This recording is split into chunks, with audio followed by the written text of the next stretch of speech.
Hey guys, and welcome back to another video, another soldering kit video. And yeah, straight away I'm having issues with my digital microscope. It's the Tomloff 4K Flex, I believe, and it's got autofocus. That was the main highlight of this microscope, and yeah, half the time it just doesn't latch onto the focus, which is quite annoying, but now you got it. So also blue tack, yeah, look at that, blue tack holding that little chip in place. One of my Patreons recommended to use blue tack to hold components in place, and that's been a game changer.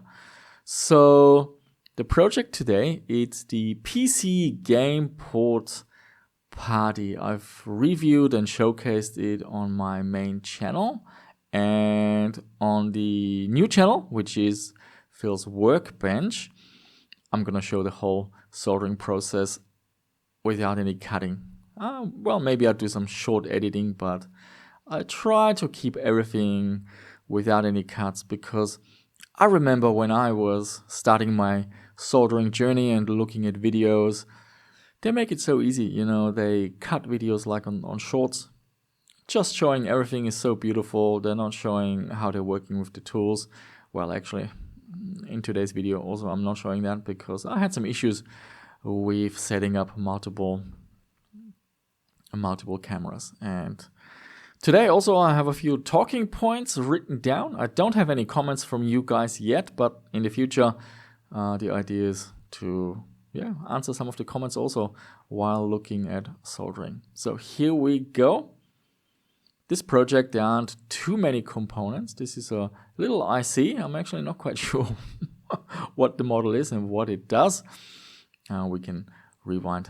You can rewind, have a look later. It's very easy to find out what it is. Just type it into Google. I bought a new tip for my soldering station. It's the Snurfy DW200 station. It came with a range of tips, like a curved one, a pointy one, and the knife, but I really like the D shape. This is D2.5, so it's got a width of 2.4, D2.4, width of 2.4 millimeter, and yeah, it's my favorite type of chisel shape. Large enough to have enough thermal mass, and also, yeah, I just like it. A lot of you out there like the knife tip. Maybe I'll use it in another video.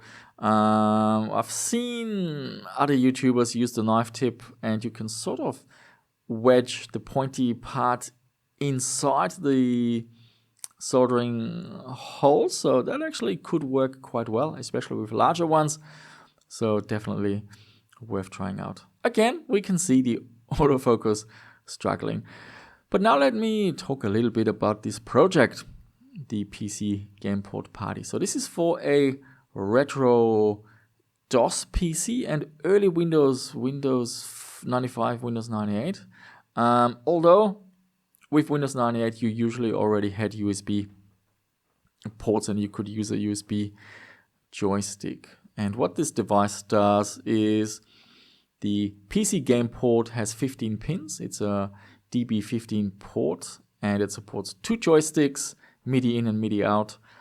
But most cables can only offer connecting one device. Some can do 2, but I've never seen one that can do all 4 at the same time. And this project achieves that. So you can plug in 2 joysticks, a MIDI synthesizer, a MIDI keyboard, and then you have all the cables. You can do nice cable management at the back. You don't need to mess around. So it's a really nifty project. And the creator of this project, Michael from, I think it was 1-Bit Retro Dreams, he made it open source.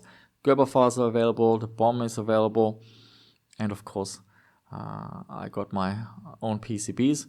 I'm sponsored by PCBWay on my main channel, so yeah, I ordered a few boards and here we go. We're doing some soldering. And as always, my approach, attack with the solder iron from one side, heat both the joint and the component, and then feed the solder wire from the other side. I'm not quite sure which size solder wire I'm using. I've got two sizes that I use, 0.3 and 0.6. This might be 0.6, but I'm not 100% sure. It's a solder wire from Mechanic. I like that brand. You can buy it online from AliExpress and all those places. And they have official stores. So at least you're getting something cheap, something from China or Hong Kong, but at least you're getting something authentic. What I've found is trying to get some of the higher brands, more expensive models. There's so much counterfeit stuff going on, faking, so I might as well just go with a Chinese brand. You try out 3 or 4 different solder wires and you're bound to find something that's half decent, and that's all you need. Of course, you can buy something expensive like a Caster solder wire, but for this hobby, I don't think it's necessary, and they do cost quite a bit more. Okay, so here it's getting a little bit more interesting because these 2 ports, they're quite large, and on the outside these pins are quite massive, so you need a lot of thermal mass. Now the solder station can deliver 200 watts, but the tip needs to have enough thermal mass. So I actually think that for this situation the tip is a little bit too small. You can see how it's fighting me. I'm feeding a little bit of solder onto the tip first, so we're getting some thermal connection going, but yeah, you have to be patient. It takes quite some time to heat up, and maybe I'm not having a good connection either. Maybe the temperature should be increased. I've set it to 350, maybe it needs more, but eventually, yeah, enough solder flows. Now I'm holding it from a different angle, and I believe now there's more thermal mass. You can see the solder is now flowing quite nicely. We can see some bubbling going on. That's a good sign. So definitely a solid joint after all. But yeah, definitely more challenging. And that's something I need to watch out for in the future when you're dealing with large connections like this.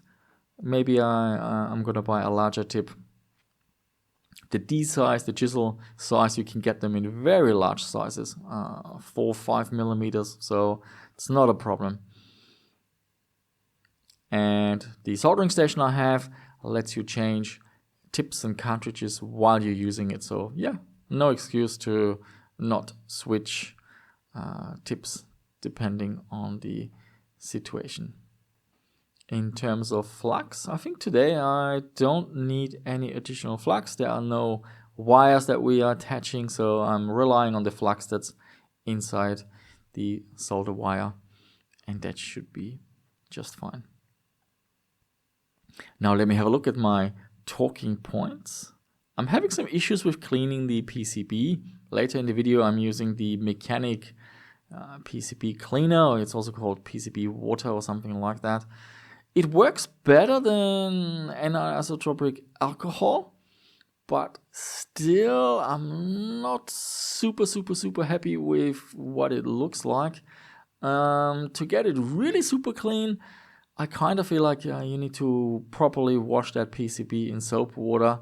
I've done that with old motherboards and they always come out looking absolutely stunning, like brand new, and you can use a soft brush and really scrub everything off.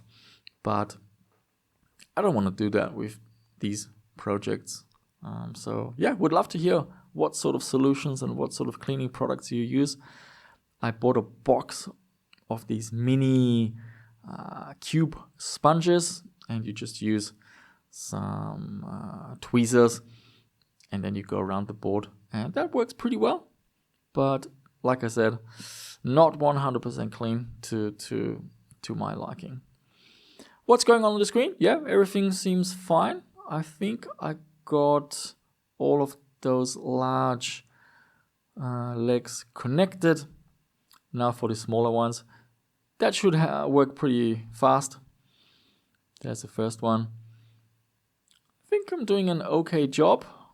I haven't really nailed the amount of solder I'm feeding. Maybe it's like a timing or how many centimeters you're feeding it, or just a sort of a feeling or a visual cue. I think it's fairly consistent in terms of how much solder I'm applying to the joints, but yeah, from this angle it's a little bit hard to tell. I must say that the image quality of that digital microscope, it's really not that great. I've seen videos where people use stereoscopic microscopes and they look just so much nicer. So that's definitely an investment down the track. Now this microscope, you can set it to 4K 30, but the frame rate is not really 30K. It looks like I don't know, 20 or 25. It just doesn't look very smooth. And also it splits the video files into smaller pieces, and at 4K 30 those pieces are much shorter. So I prefer recording at 1080p 60, which is much smoother. Everything is smooth, buttery smooth, you can say. Much nicer to look at. And the file, the segments, the video files, it splits it into little segments.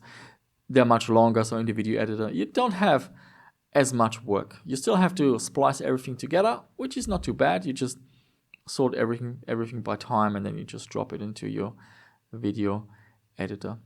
And it looks like I'm working here on a joint that's not filmed in the microscope. I must have done that, just visually. Okay, let me have a look at my talking points. Yes, the soldering station.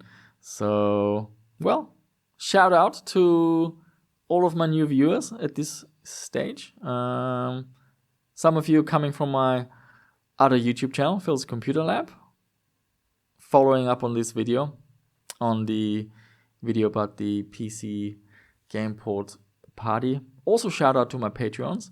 They've been aware of my plans to launch a second channel for a little bit earlier, a little bit sooner than most of you. And also shout out to the Reddit community. I haven't posted too much there, but I've been lurking and reading a lot. They have a lot of useful information. So the FNERSY DW200 soldering station is a hot topic on the Reddit group. It's on the list of not recommended solder stations. And the reason is it has some voltage on the tip. And there are modifications. There's a little resistor, a 0 ohm resistor you can solder onto the PCB to avoid that. And the reason is because it's controversial. I saw a video recently by, Nanofix, and he did a deep dive, and he found out that the voltage is there, but the current, how many amps is flowing, is actually really, really minimal. So the chances of anything going wrong, it's really not a big deal. And then I've read also on Reddit that if you do the modification with the 0 ohm resistor, that the temperature control can go haywire. So there must be a reason why they didn't put it in the factory. I'm not sure. But it was a little bit reassuring hearing about the current not being very high, and that the chance of something actually breaking or that you're destroying some components is actually really, really low. And I'm not doing anything super sensitive or micro components or anything like that. So far I haven't had any issues, and a lot of people out there have this soldering station. It's quite popular. Also FNERSY, they're very aggressive with marketing and getting review samples to YouTubers. So they know the game. So a lot of people have this station. It looks beautiful. It's got lots of features. I really like using it also. So, well, what can I say? There's always a little bit of a doubt in your mind, like, is this really something I should recommend? But so far, no issues. I'm not rushing out and buying a new one. If an opportunity arises to review another one, yeah, sure, I might consider it. And There is one station out there. Ji-woon, I forgot the name. TC12 or something like that. I might put it on the screen later when I find out what it is. That one gets recommended almost right away on Reddit. So anytime someone asks for a tip for a soldering station and they have a budget that fits in that area, the G1 is always the first one to get recommended. Okay, let's have a look. What am I doing here? This is one of those DIN 5 MIDI ports. So the MIDI standard uses the DIN 5, and MIDI is a really cool standard. Machines over 20, 25 years ago are still compatible with MIDI to this day. So they've done really well keeping a standard alive with backwards compatibility in mind.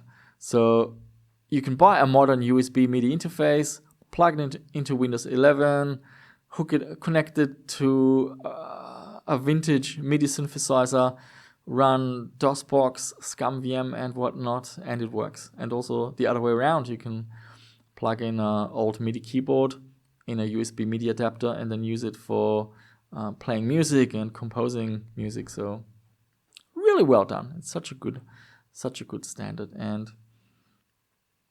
if you are into retro PC gaming, you will definitely come across MIDI synthesizers like Roland Sound Canvas, Roland MT32, Yamaha, MU, and all that good stuff. Games sound absolutely beautiful. So here, more blue tack. You can really see how easy that works and how good of a job it does to secure the port. And then you can just do the soldering, flip it over, remove it, and off to the next component. So that was such a good tip. I've seen some YouTubers use tape, but compared to blue tack, I think blue tack wins that one hands down. So this is the second MIDI port, I believe.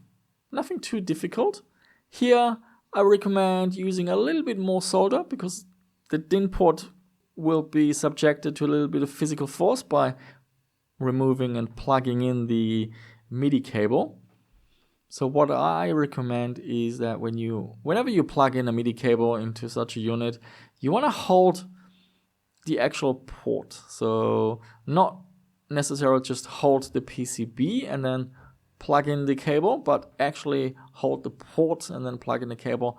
That way the solder joints aren't exposed to as much force. Okay, flipping it over. You might be wondering what PCB holder I'm using. I don't know. I don't think it's got a name. It's a generic one you can buy online, AliExpress, Amazon. If you search for PCB holder, it's one of the first ones you will find. So I don't think it's got a brand name. Comes out of China, one factory, and then everyone around the world is selling them. So what else can we talk about? Yeah, components. This one is really easy. It's got a bunch of resistors. They're all the same size. There's one diode, three DB15 ports in total. There is one switch. And what's this? Okay, this is a DB15 port that will connect to the sound card. And yeah, blue tack, good. Look at that. Yeah, from this angle, the quality now seems pretty good. I think it's the lighting. Having good lights is important. I'm using LED panels for this setup. I'm not using the integrated ring light. And the light comes a little bit from this side. So here I can see, again, huge pins on the outside. So I'm curious how I'm gonna do that. There you go. Yeah. So the way I produce this video is a little bit different. I'm basically watching my recording and then doing a commentary, which is unusual. I haven't really done it like that before, but I had some technical issues with capturing the footage for this one. So yeah, the audio just didn't work properly. So that's something I need to improve on. I've seen digital microscopes that have a built-in microphone. It's not so much about the audio quality. It's mostly that you can synchronize the audio later. So you want to have one good mic and then record into your phone or OBS or external audio recorder or something like that. And then all the other cameras, you just want to record audio with an average quality so that later in the video editor, you can sync everything up. And modern video editors, they can do that automatically. You just insert all the tracks and then you say, okay, sync up all the tracks to track number 1. Off it goes. It does a little bit of thinking and processing, and then everything is lined up, and then it's very easy to edit. So there you go. You can see here pretty well that the tip is pre-tinned. It's got a little bit of solder on there, and that is not because we want to transfer a blob of solder onto the joint. This is for thermal transfer. It's very similar to thermal paste. A processor and a heatsink. It looks very smooth, but when you zoom in, it's actually very rough, and there's lots of air gaps that prohibit heat transfer. And it's the same with soldering. That's why when you're starting off soldering, you want to add a little bit of solder onto the tip to have a better thermal transfer. That's the main reason we're doing it for. Okay, and now I think I ran out of things to say. We should be getting to the end of this video. Let me just think, what else could we talk about? We could talk about the YouTubing. So I've got, I think, 3, 4, 5 videos on this channel. And over time, I will mention my new channel on my main channel, of course. For example, if I do a repair in a certain project, maybe a video card, I've done some repairing, and then I'm doing the visuals about benchmarking, games, performance, clock speeds, and so on. And then those of you that are interested in seeing more about the repair process, I'll put a link to this channel. I think that's a good idea to go forward, because I've been told by many content creators that having separate channels is the way to go if the content is quite different. I know that most of my repairing will relate around retro parts, but not all of them. There will be projects, just random soldering kits, like a calculator, FM radio, that Tetris handheld game console that I put together recently. But also I want to get into Arduino, I want to get into coding, maybe designing PCBs. I want to practice and learn SMD soldering, also working with solder paste and a PCB heater. So there will be lots of other videos as well. I did make a short cut here because, nothing was happening for quite a while. So here I'm doing some cleaning, and I believe I have external footage of what I'm doing here. It looks much better, but you can see, it's still got splatter all over the shop. So I'm not 100%. So I'm really eager to hear what you guys are using. For me, IPA also doesn't work 100%. There's always something left over. It just doesn't look as nice and shiny as when you got the PCB from the factory. So I'm missing some little details. I'm really eager to hear what your thoughts are. And as I'm cleaning this board, we can slowly wrap up this project. It was a success. It worked wonderfully without any issues. This is a great project to recommend to a beginner. No SMD work. The components are quite large and not too many confusing resistors. They're all the same size and everything is labeled clearly, so the orientation, you really can't get it wrong. So if you are into retro PC gaming and you like using a joystick and maybe you've got a MIDI device, then I think this is a no-brainer to have. So see, you can see here the cleaning, it's just so spotty and looks really yeah, I'm not happy. So this is an area where I definitely want to improve. And yeah, with that, guys, thank you so much for watching. As always, I put a list of all the items that I'm using in this video down below in the video description. I know it often happens when I watch a video and I always wonder, what's this you're using there? What gadget are you using here? There won't be any specific purchasing links because you know how it is with AliExpress and Amazon, it's all over the shop. But I have generic affiliation links down below. So if you do want to make a purchase, well, click on Amazon link, for example, and then search for the product. And that way I get a small commission and it helps out the channel. So yeah, that's it for me. Thank you so much for watching. And I can't wait to read your comments, improve on the next video. Let's grow together. And if you're considering trying soldering, do it. Absolutely. It's such a relaxing hobby.